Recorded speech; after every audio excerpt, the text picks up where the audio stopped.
Hello everybody, my name is Zach, aka The Weather Gamer, bringing you Week 1 of WWC Recap. I am doing something a little different this season. We don't have PRs and pick'ems going, and I just don't really want to chase people down after about it, so kind of how we're going to do this is we'll just go through the standings each week, talk about the playoff position, all that. We'll go over kill leaders, talk about any surprises there, and I'm going to bring in a couple coaches each week if I can to sit and talk with me. I've got Thriller and Zippy, who I'll unmute here in a second. Zippy had a very weird outcome to his match weird. I think it's weird because it's for Zippy, so we'll end up talking about that. And Thriller had arguably the biggest upset of the week, so we'll end up talking about that. So I'm going to unmute here and get the guys in. Hey guys. Hello.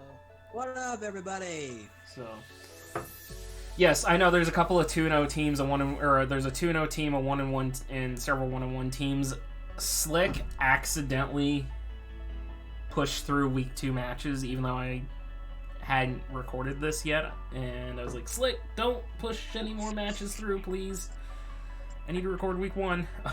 So that's why you see that. There's that unfortunate spoiler for week 2. But as it sits right now, the playoff teams, if the season ended today, would be Slick, Matthias, Jake, Checkmate, Ian, Blaze. Well, I mean, because Ian's week 2 is in there. Blaze, Savage, and Spare. The rest of us are kind of hanging out here.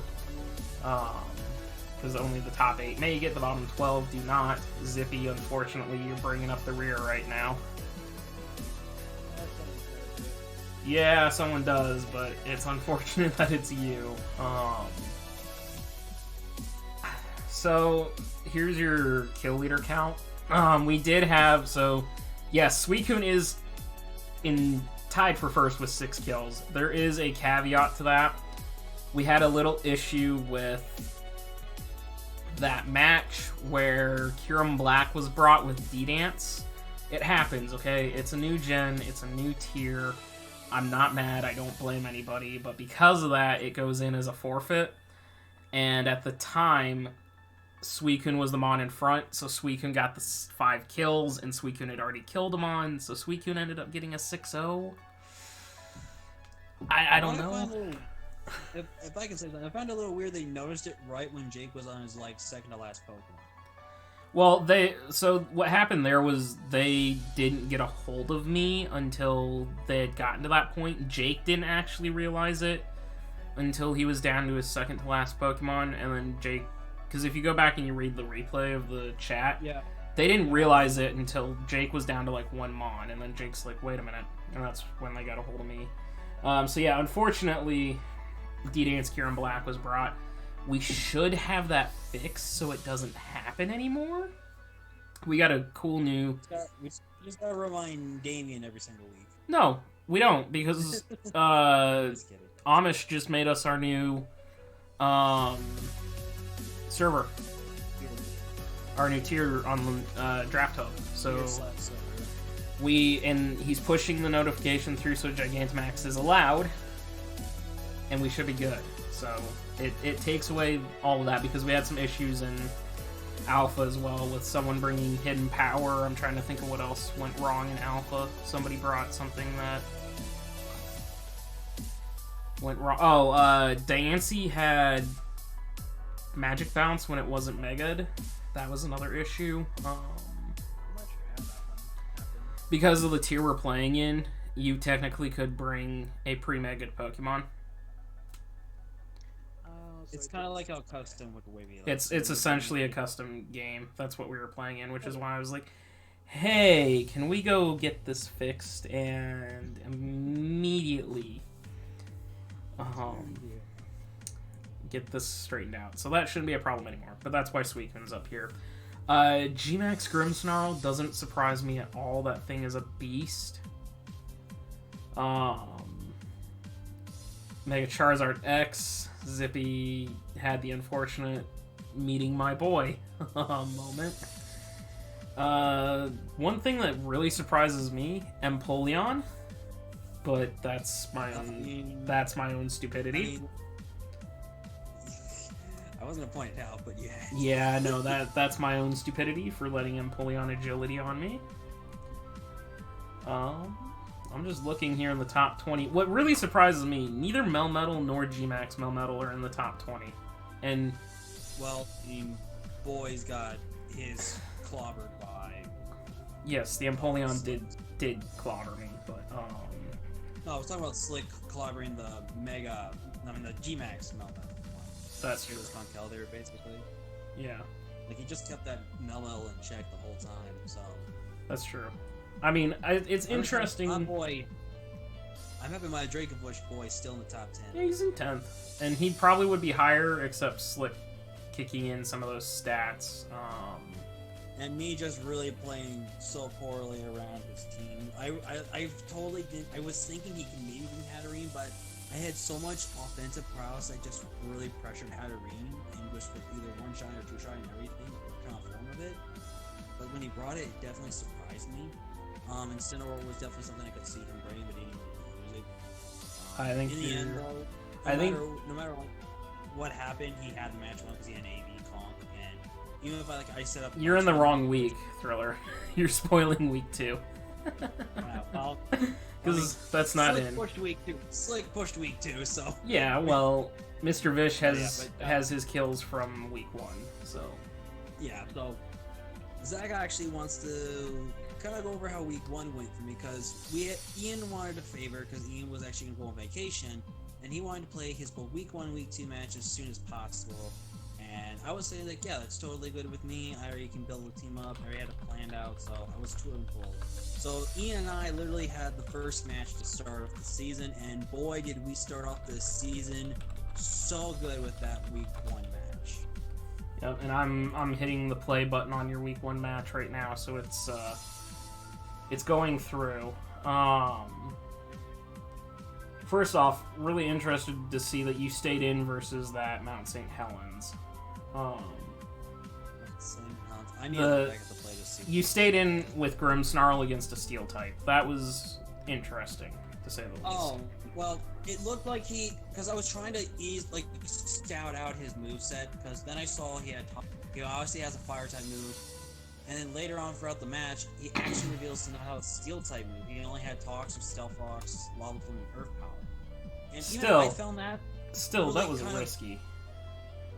And plus, I did have my screens up, so I was still going to take a hit and then just click Drain Punch. I would have made a god tier play, and if I had clicked Drain Punch when he roosted Aerodactyl, that would just been like the play of the century right there. Mm-hmm. I think that would have killed him or just really crippled him. Yep. So here, I'm on turn 8 right now, and here's the most, I think, controversial thing about this whole match, and I talked to you a little bit afterwards.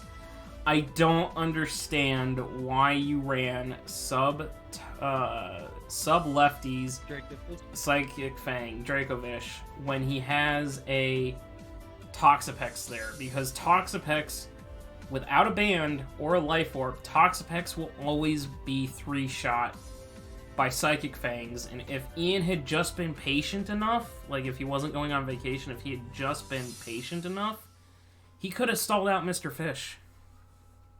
Well, the thing was, too, is, like, I also had... No, I didn't have Perfect. I did have Ferrothorn in the back, which I could have easily swapped out, and then Ferrothorn just outwalls this thing with Leech Seed, Protect, and then I basically could have still beaten down Toxapex to the point.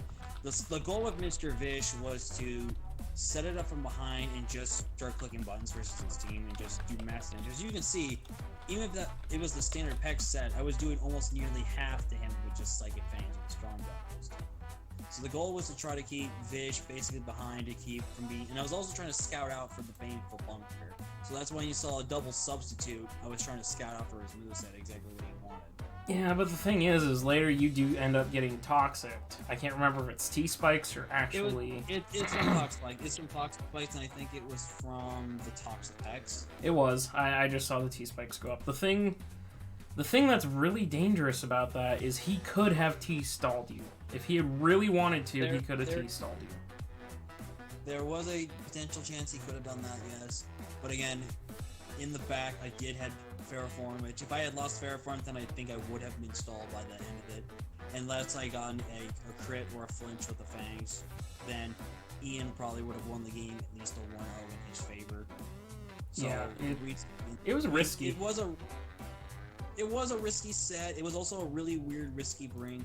And another reason why I had Ice Fang, besides the whole thing with Dragonite, was also because of Tangrowth.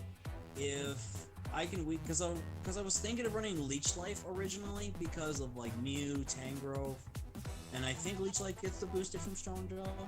Yes, it does. It's a bite-based move. So I was thinking of running like that, so I can keep Vish healthy, and then maybe think about running like something like Life Orb or something like that.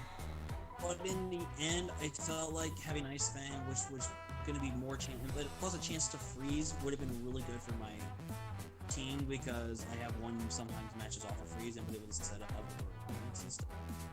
But I definitely think just having the team as it was very important. Definitely the toxicity thing was, I would say, going against Heatran there. I was really contemplating on whether or not to stay because I pretty much lived any one hit unless he had Earth Power. And I felt like, okay, this thing's probably going to be dual stab, maybe have rocks, and then either have Solar Beam, Toxic, or maybe Earth Power. But him, again, like, not having Steel Stab, kind of, I don't understand the play. I also will admit that at last second, that Grimmsnarl was not on the team. I think it was Aerodactyl, and was thinking of doing, like, a Tailwind idea. Because for a lot of people that don't know, I would have explained my draft picks more on the stream if I wasn't locked away at work. Yeah, I know. The reason, like, besides Aerodactyl giving that speed tier, which I think you both got, like you guys said, I was something I needed. It was a low-key idea of Tailwind support for the team, besides another Defogger. So I originally was having the idea of maybe like, let's do Tailwind support for this matchup. But then I was looking back at it.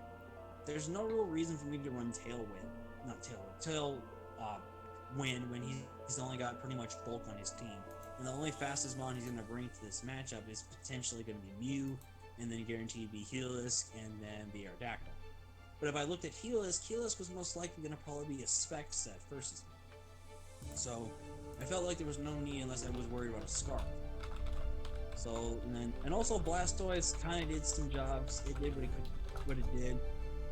And what was funny is I spec crept this Blastoise to specifically make sure it outsped a Choice Specs Helios set. So I definitely think that really kind of caught Ian's guard off as well, because with having no Helios, like, so many of my mons got more access to just click buttons versus the entire team, and just put more pressure on his team with Blastoise. Yeah, the one thing that I do want to mention, because I have faced a Mr. Vish. I'm trying to think of its name right now because I'm putting the calc in right.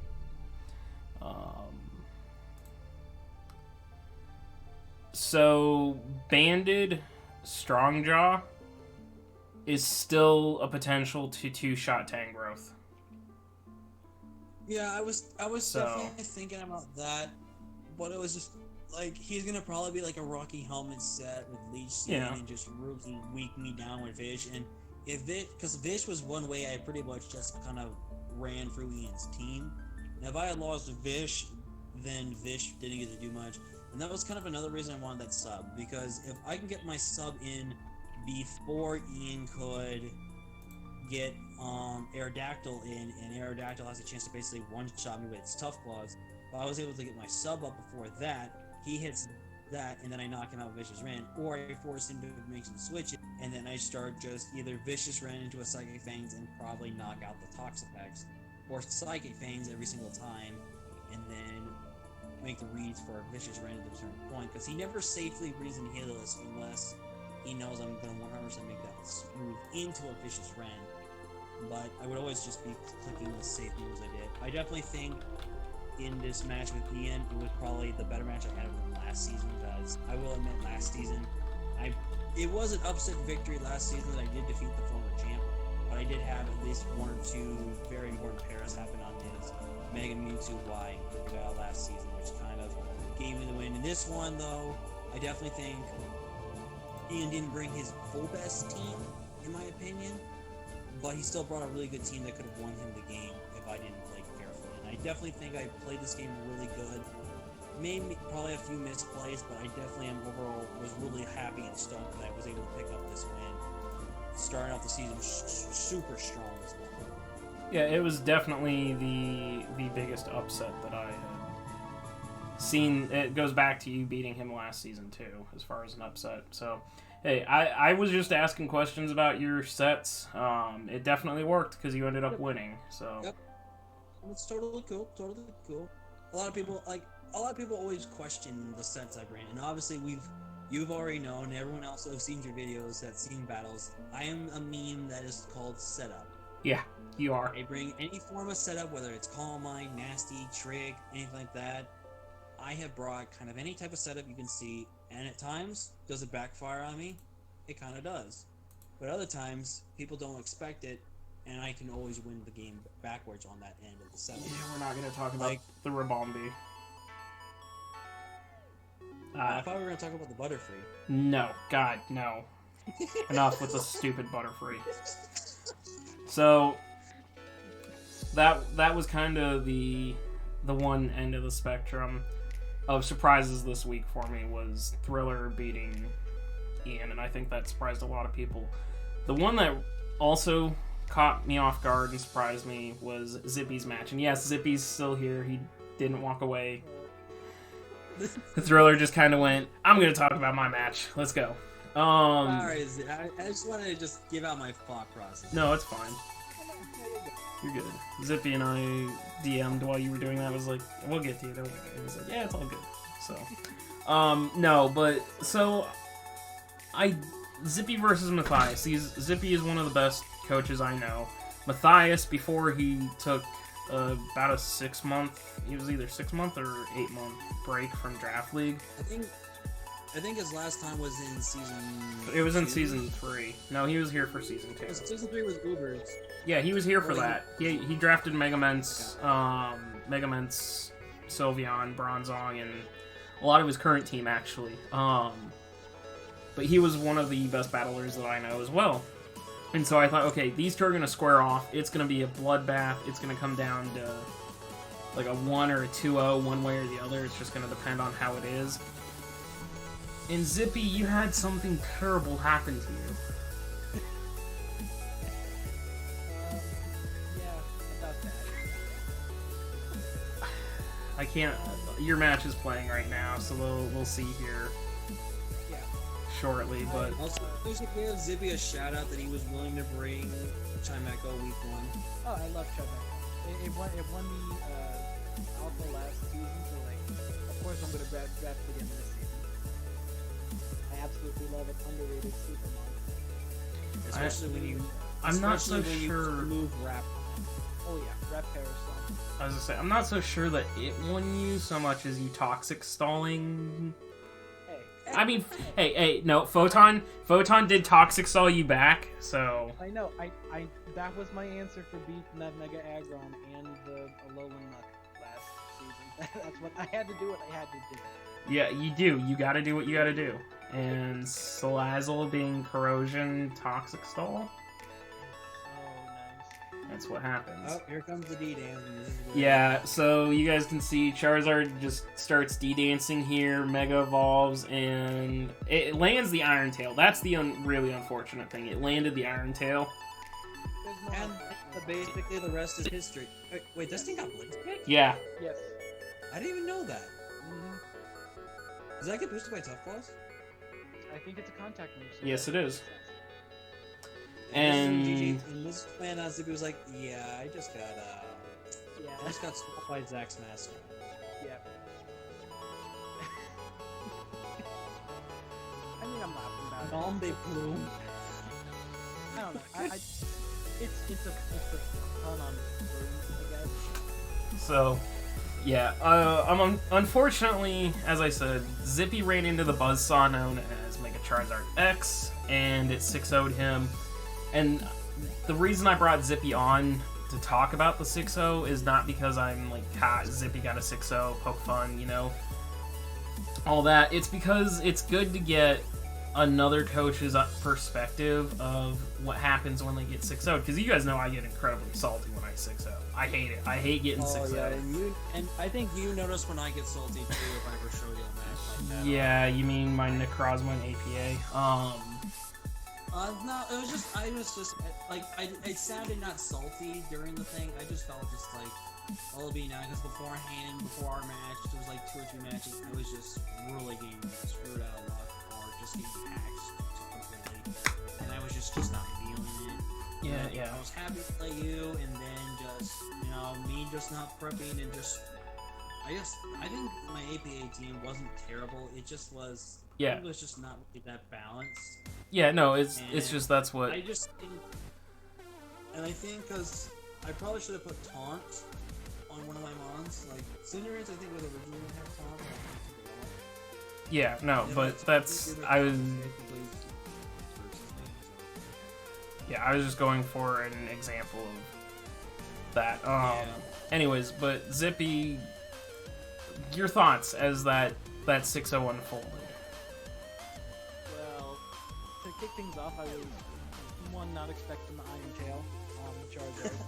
It's been a common theme recently across like all my leagues.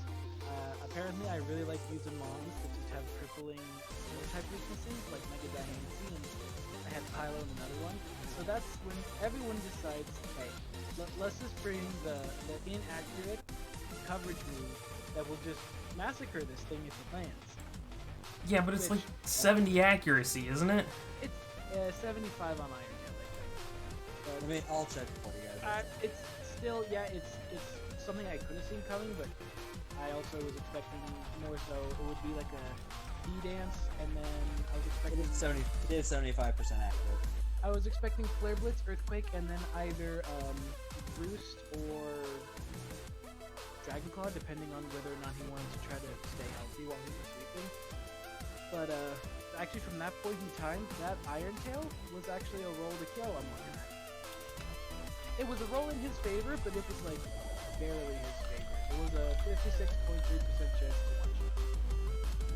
Which if I had lived, I had clicked Earthquake on him Mega Evolving. So that Yeah, I know how you feel. I've had rolls where the rolls is heavily in my favor, and I get screwed over by at least a percentage or 2 on the roll. Yep. And it's just the worst feeling. That and Pylo was like the one answer I actually had for Zard X. The team looked pretty good after we got from that. I was happy and everything. And then You guys back into the well and was like, trying to prep for this team, I went, oh, Pylo's my only Zard answer. And even then, it's not great.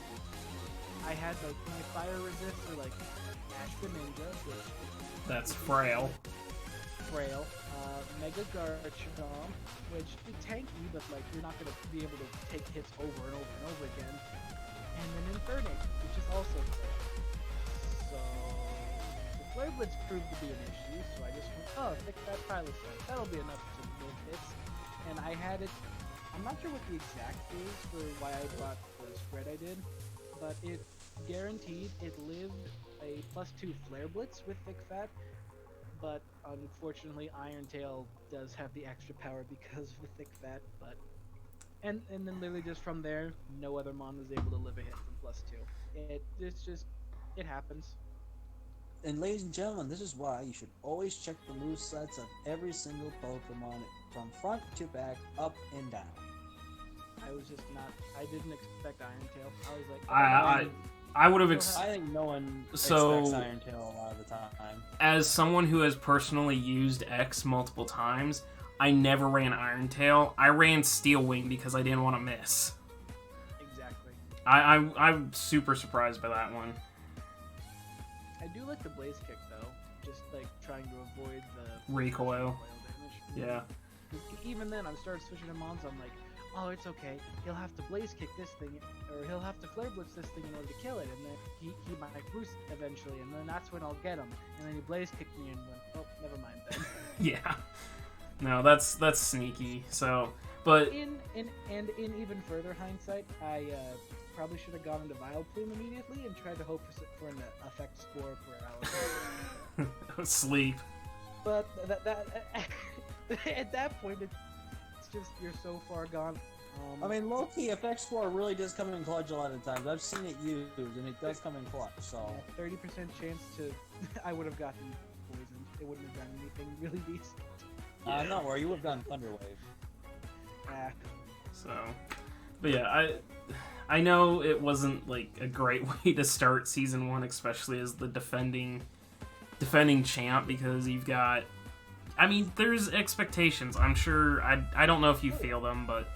I'm sure that you might be able to tell that some people, myself included, have high expectations. Like, I constantly joke with Zippy, like, enjoy it while he's here, because he's going up to Omega when that opens next season. And it's like, I mean, really, you are a good battler, and it just, sometimes it happens, guys. Sometimes you just get 6-0'd. Yep. Yeah, this was something that, I actually wanted us, means I do a podcast, which we'll eventually will do in the future, was the whole story about being, like, when it comes to 6-0s and just some really bad, unfortunate things to happen. It's just like, you're gonna get upset about it, you're just gonna have to just try to take it in, move on, because it has happened, it's Pokemon, and at times it is hard to accept the fact that it's just a game, and you're just playing with people that you have never met before but want to make friends with. It's a great opportunity to do that, but just sometimes you just get angry, forget some things, and then it just happens. And the best way is just, as soon as it happens, just try to get out of your mind, distract yourself, just look forward to next week and learn from your loss. Like what Pokemon aka Joey says, learn more from a loss and you can get better. And it always happens to a lot of people, so it's always a good motivation way for everyone to bounce back from single time, no matter what. Yeah, so... Also, if you heard a horn, that's not mine, that's just someone who do. Anyways, so I'm sure Zippy will bounce back, like, he's got this.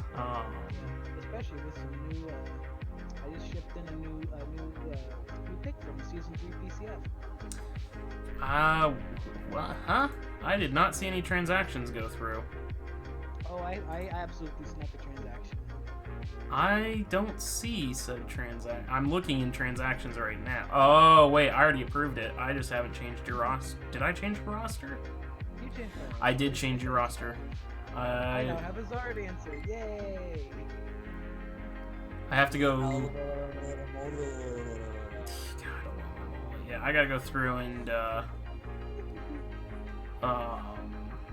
You can tell Zach approved it because there's a dancing. yeah, there's a Dancing Charmander. I was like, oh yeah, I did approve that.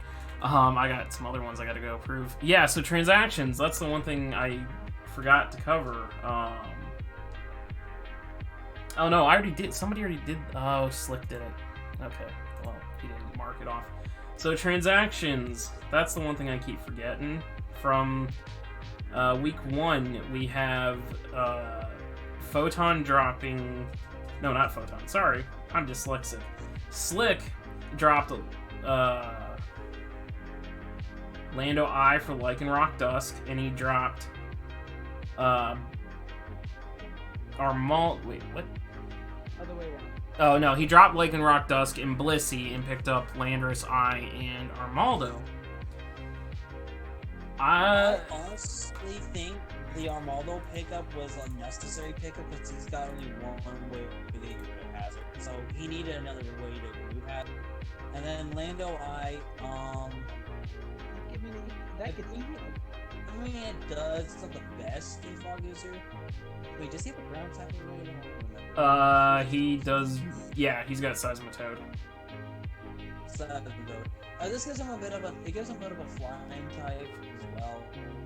And another type's not really bad. Dual ground types play different roles and can do a lot of different things. So, and I've used Lando I personally. It was one of my first ever Pokemon that brought me to a semifinals match in playoffs. So. It's definitely a very good Pokemon. Obviously, the quad weakness to Ice with a Freeze Giant quad weakness to Ice to is a bit of an issue. But with things like Conkeldurr and Cineroar and Metagross, I think he's got, and even with Armaldo as well, I think he's got Ice type in check. That's definitely gonna be one of those things he's got to be very careful. Yeah, he's now got 2 quad weak mons to Ice, which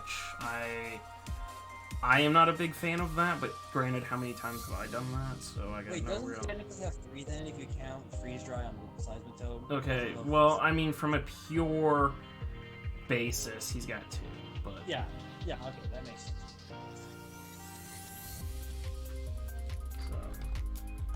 so, yeah.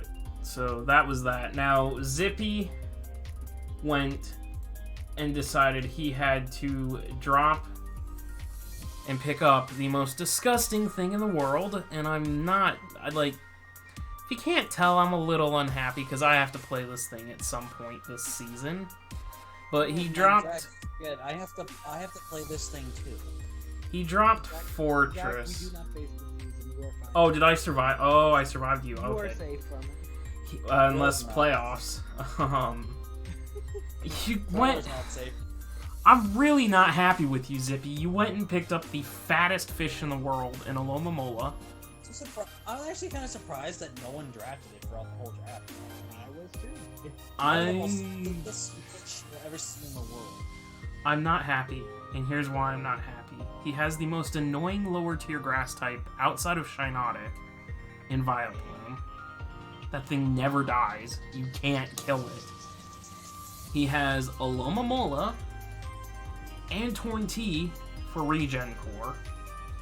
And then, let's just sprinkle this on top. He's got Florges.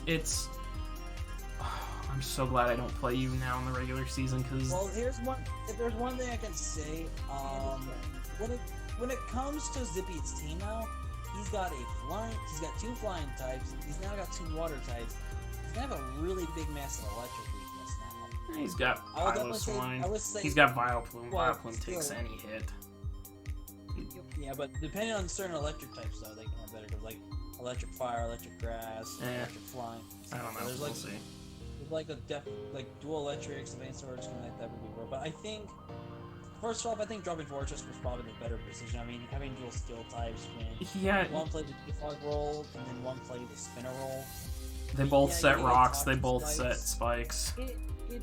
So a little bit of insight on that, because I know everyone in the draft chat or the stream ended up roasting me some for that. I was going into the last 2 turns of the draft going, okay, I need a normal type skill, because I was planning on drafting either Andy Pond or Cinchino. Just depending on when one of them got drafted, I would immediately take the other one, because I knew I wanted that normal type fast to help my speed tiers out some. So I knew then I was planning on doing that the entire way down, and then I was trying to figure what my last mon was going to be. I have a lot of my bases for what I knew the team covered, except for they were like I don't remember anything off the top of my head, but they were like a few choice holes in my resistances where it's like I could maybe stand to have I'm trying to think of something off the top of my head, like a grass resist or something. Like there was something that was a little bit too close for comfort, and I remember looking into it and going, oh, something like a Fortress would fit in perfectly. And then I started seeing, I'm like, oh, I know there are other bug skill types. There's the Durant, and another point down. Oh, there's the Escavalier. And I started just trying to see here, what other normal types can I pair with it? Like, I had the thought process of, I think it was like Durant Linoon, or then like Escavalier Blissey or something, but then unfortunately Blissey got drafted, so that's actually what I was going to plan on doing. I was going to go Blissey with the Escavalier, and then I think Blissey got drafted, or I just decided to go back to the Cinchino because I really liked how it made my speed tiers end up. So I just decided, okay, I'm drafting this, and I'll just take Fortress because I didn't want a lot of points left over. And I know at that point I did already have hazard control on point, but I was then just like, what's another one? The one thing that I really wish your team had is sticky webs. If I'm being perfectly honest, if you had a web setter, this team would be lethal. I was planning on drafting. It was either Trineco or it was going to be Orbeetle. I had every intention of... Wait, Thriller, you took my... Yeah, he did. He took my Grimmsnarl, I realize too. this now. I also selected Dracovish too. Dracovish I did want to try out, but I mean, you're already trying it out. Mace has it in alpha, so you're building it I mean, anyways. Yeah, I'm helping build. I was gonna say- taking more and more hands off. I know you're helping Mace Zippy and was more hurt Revan with to the start. Orbeetle So. than the Draco base. I was demolished by the Orbeetle. I thought I was gonna be fine with Chen Mecha, which I still am, but at the time I was like, man, that just really sucks. I was looking forward like to using I'm that. gonna be like, here's how my because the 3 picks that went back to back were Surfetch, Rune, and then Orbeetle. I was trying to realistically figure out how I wanted these 3 to be ordered correctly, in order on what makes more sense for the team for priority use, and then working. So I felt like having Surfetch there because I have a pretty much good basis of good attack and more special. I needed a designated physical attacker that can come every single week and just click buttons, and that's what Surfetch did. Then I looked at my team. There's no real hazards. I needed a hazard setter, and that's where I got Rune. And then looking at what people had left, very little people were going to have sticky web options, and then some people might think, okay, no one's going to draft a Weber this later. Really look at something like Orbeetle, and then they'll wait. And then I knew Orbeetle was still there. I knew it was not going to make it back to me no matter what happened, so I had to stick it and grab it right when I had to. Zippy, do you have any baton passers that get agility? Well, Orbeetle does. Shut up, Thriller. I thought you were talking to me, that's why you said it. Don't leave it in. I don't know if I do have any The only reason I'm saying this is if it does. At some point this season, you have got to try Speed Pass into Garchomp because it will 6-0. I guarantee you it will 6-0. I know Mega Chomp inside out. I really think people sleep on Mega Chomp. I think a lot of people sleep on Mega Chomp. Zippy, what did you say about the... I'm just checking Baton Pass on Mons. I don't think I have any Baton Pass. Think about that if you decide to make some more transactions. Like, if you want to get rid of one of your Wishers or Regeners, think about maybe getting... Nah, I'm good. I'm sure Zach would do that. They give you Melt Metal for one of those Wishes or Regenerators. Regen No. and Wish, or that's just my bread and butter. I like Regen and Wish too much. I like staying healthy. You're such a stally play. God, I'm so glad you don't do Wi-Fi, because you would just stall the living shit out of everybody. Especially with 20-minute timer. In that way. Yeah, pretty much.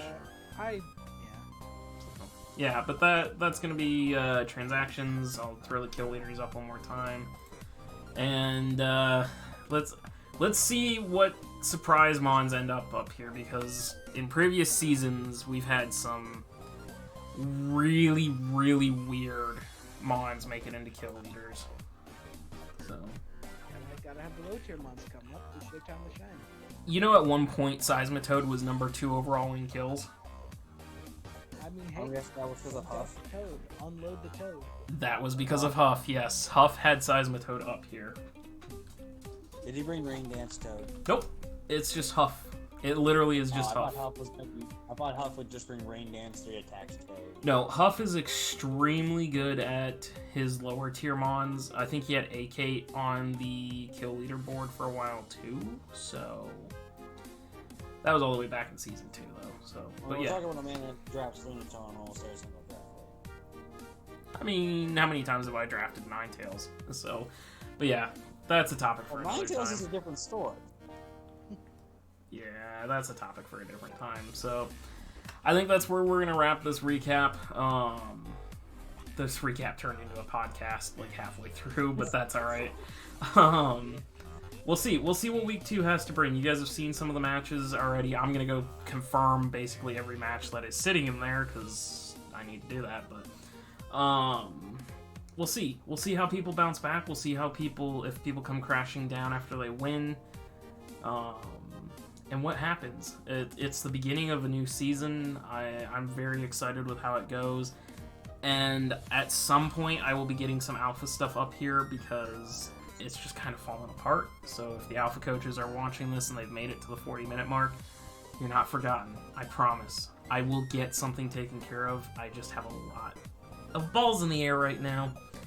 I will sit down with Jake and we'll talk about it at some point. So I apologize to Alpha coaches, Gamma coaches. Keep rolling.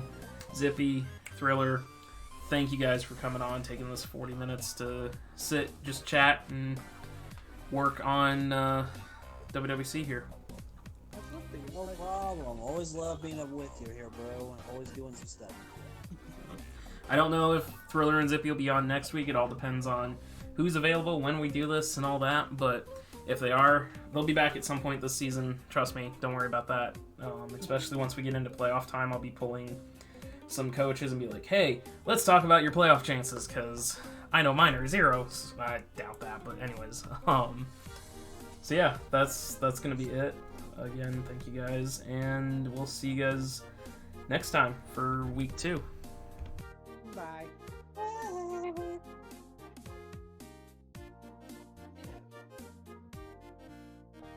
Yeah, speaking of me and Zippy, we actually face week 4. I get Damien this upcoming week, and I'm feeling pretty confident against Damien. I just gotta hope that tier thing works, because I feel like he's gonna bring his G-Max versus me. So, okay.